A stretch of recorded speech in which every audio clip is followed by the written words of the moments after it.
lorsque les nuages noirs s'amoncellent, lorsque les jours se font plus courts, lorsque le froid se fait plus intense, lorsque le climat social s'alourdit, nous aspirons à plus de douceur, à plus de chaleur, à plus de lumière.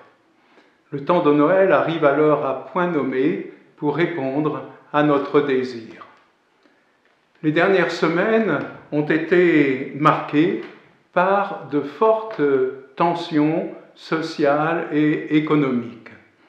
Le mouvement des Gilets jaunes a rendu manifeste aux yeux de tous la souffrance d'un bon nombre de nos concitoyens qui ne disposent pas de quoi vivre dignement. Le désir aussi, chez eux, d'être davantage partie prenante des décisions qui les concernent et qui concernent l'ensemble de notre pays. Ce mouvement a connu des épisodes de grande violence. Beaucoup de Gilets jaunes les ont regrettés, d'autres ont estimé qu'elles étaient inévitables, et d'autres encore ont pensé qu'elles étaient nécessaires.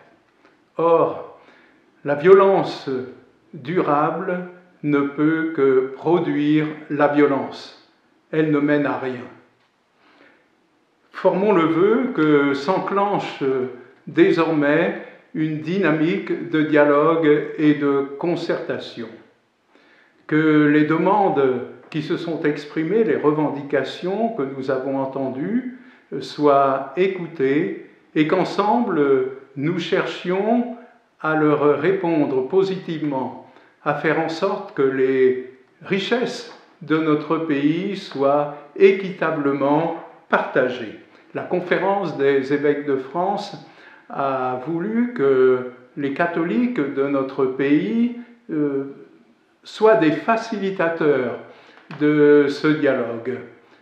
Eh bien, écoutons cet appel, recevons-les et faisons en sorte qu'il y ait plus de justice et de fraternité dans notre pays.